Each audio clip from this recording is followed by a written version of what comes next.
You're listening to the Sisters in Loss podcast, a faith-based grief and loss podcast for Black women, where you will hear stories of miscarriage, infant loss, stillbirth, and infertility to learn there is a testimony in tragedy. You will learn how to heal, gain clarity, find hope and peace, and turn your pain into your purpose after loss. I'm your host, Erica M. McAfee. Welcome to episode 45 of the Sisters in Loss podcast. Today's podcast is a solo episode, and it's a Mother's Day episode, as Mother's Day is this upcoming Sunday, May 13, 2018. I share the letter I wrote in a recent blog post to Grieving Mothers and Sisters in Loss for Mother's Day in this episode.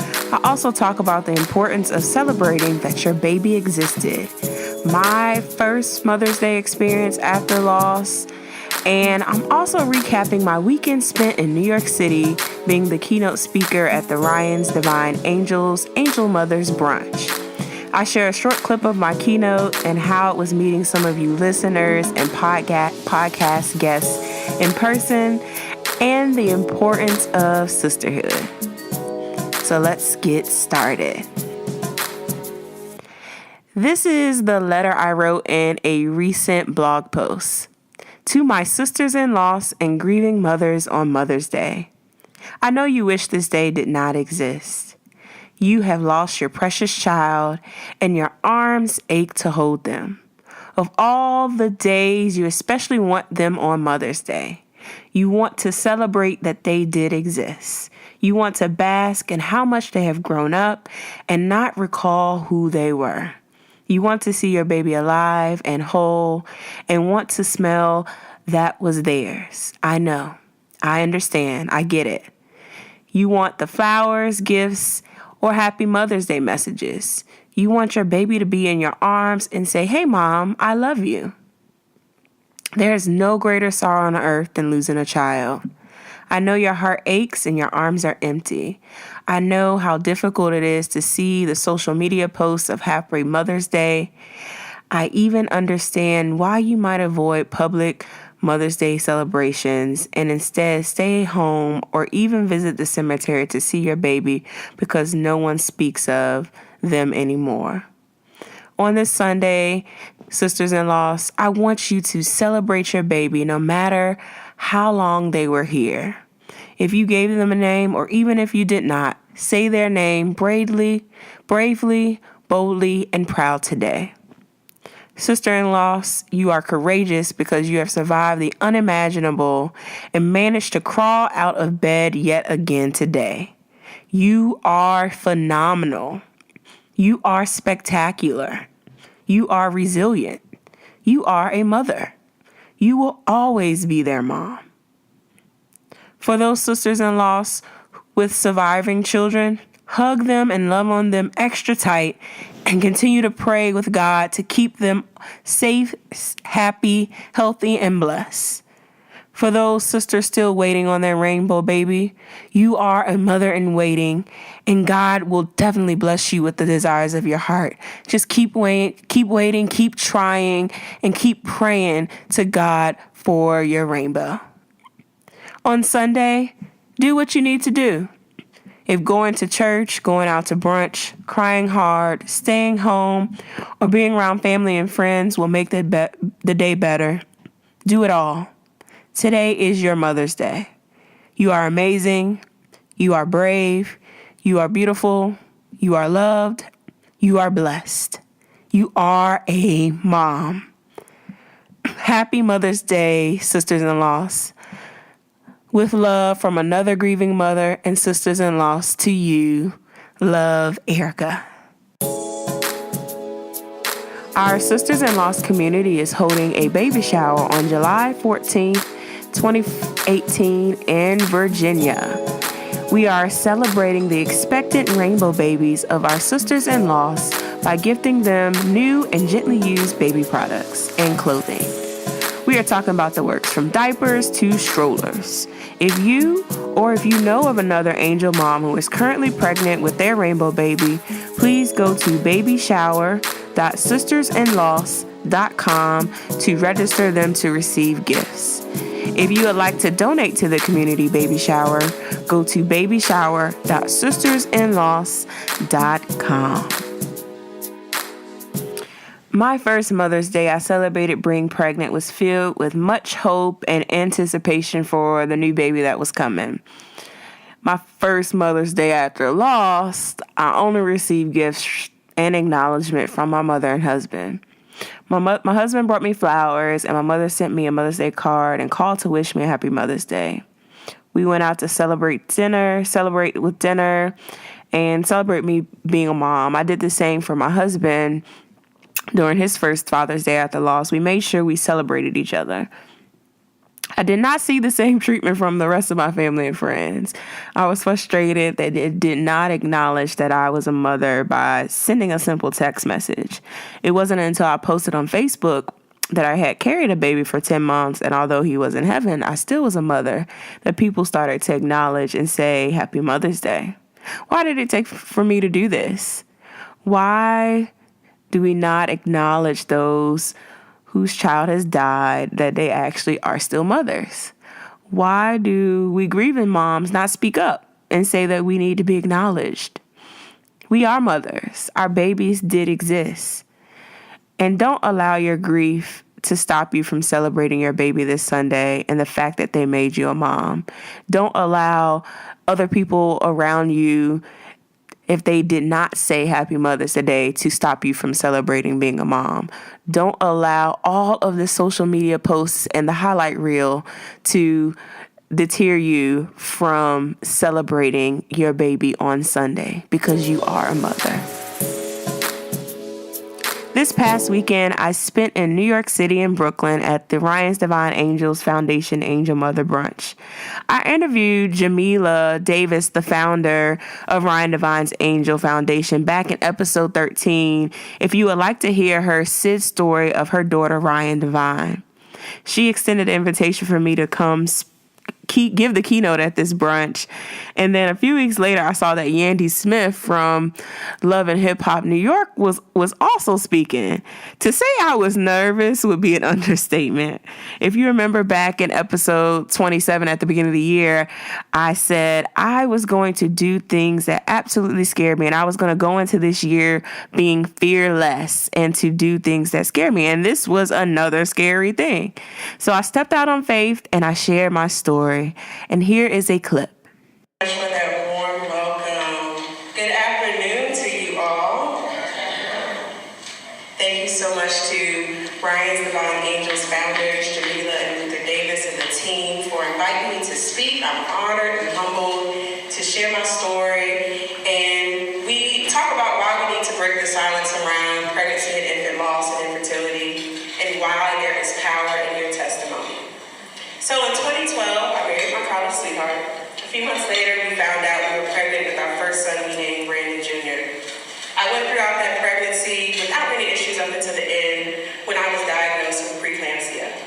I labored and pushed, and Brandon Jr. entered this world at 39 weeks via emergency C-section, and he did not cry. I can remember it like yesterday, where the doctors and nurses worked to revive my son for 41 minutes before he became my guardian angel in heaven. To say we were devastated, angry, mad, upset at God and the world would be an understatement. Picture this, going to the hospital pregnant after having numerous baby showers, a fully furnished nursery, to be faced with the most traumatic experience of leaving the hospital without a baby. After many nights crying myself to sleep, journaling my thoughts, and asking God why. After going to therapy consistently, we decided to try again. After 3 months, or 5 months later, we conceived our little girl we named Brielle. Being pregnant after loss comes with much anxiety and fear, and feelings that your body will fail you again. So at 18 weeks pregnant, we were faced with the news that we did not want to hear. I had woken up in incredible pain. We went to the hospital and I found out that I was in labor, I was dilated, and I was having my baby. I had my baby girl, and I was told that she would not cry, and they couldn't do anything for her. She was angelic. She looked just like me, even at 18 weeks and weighing less than a pound. Here we were facing a similar experience we had 10 months earlier, and I had a baby that did not cry, and we were leaving the hospital empty-handed.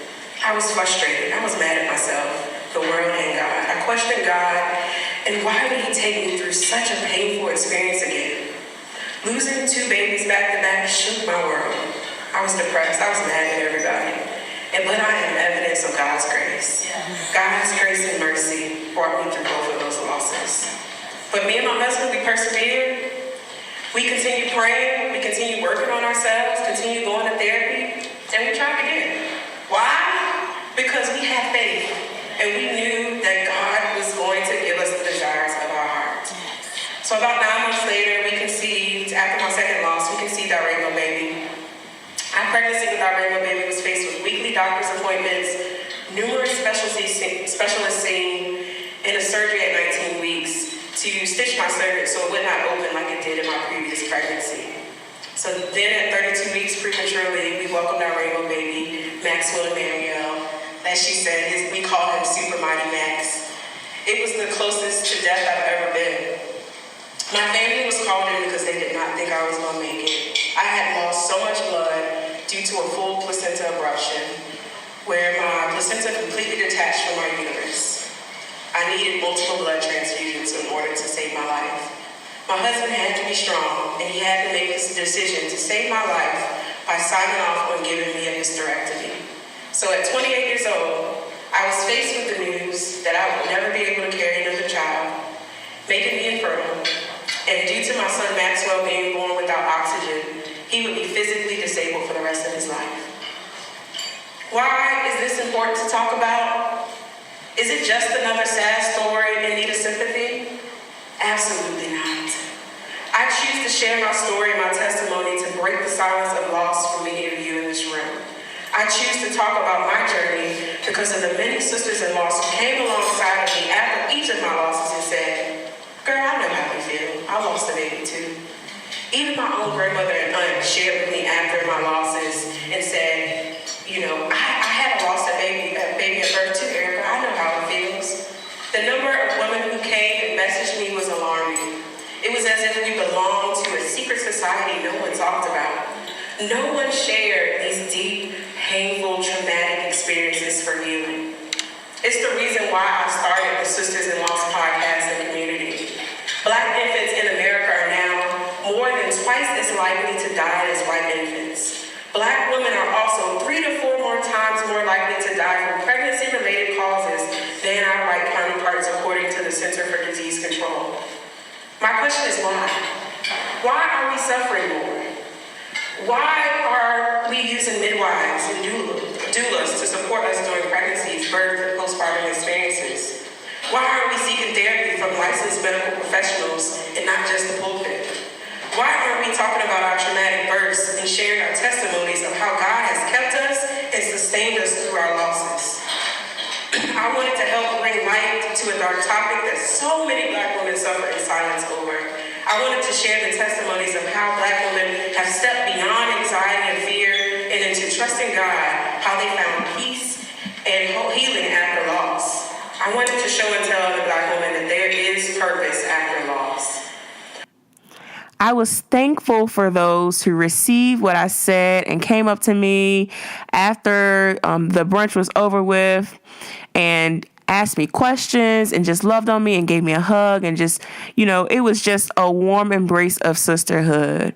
It was an absolute honor and pleasure to meet so many of you listeners at the brunch and finally meet the other podcast episode guests who were there in attendance. Betty Nicole, she shared her story of SIDS on episode 36, and Tamira Dunn, who shared her story of Elijah, of her son Elijah, back on episode 20. And it was great to meet them in person and take pictures and hug on them and just love on them and just have that sisterhood.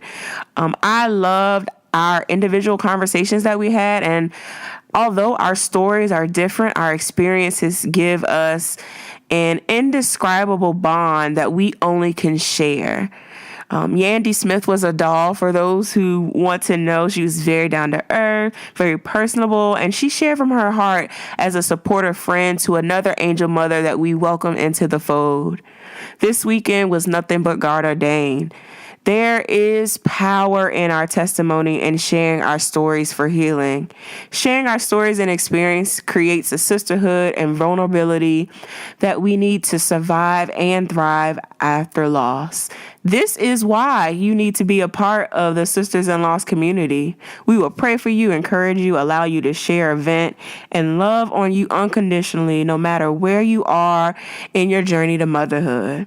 So if you are not a part of our online community, you should join. Go to sistersinloss.com to join us in our private Facebook group. I hope you enjoyed this solo episode and you go into this Mother's Day weekend slaying, speaking your baby's name and celebrating because you are a mother. For show notes for today's episode, go to ericamcafee.com/podcast episodes. Join us offline in our private Facebook group, the Sisters in Loss community, by going to sistersinloss.com. Until next time, keep the faith, and I will talk to you next Wednesday.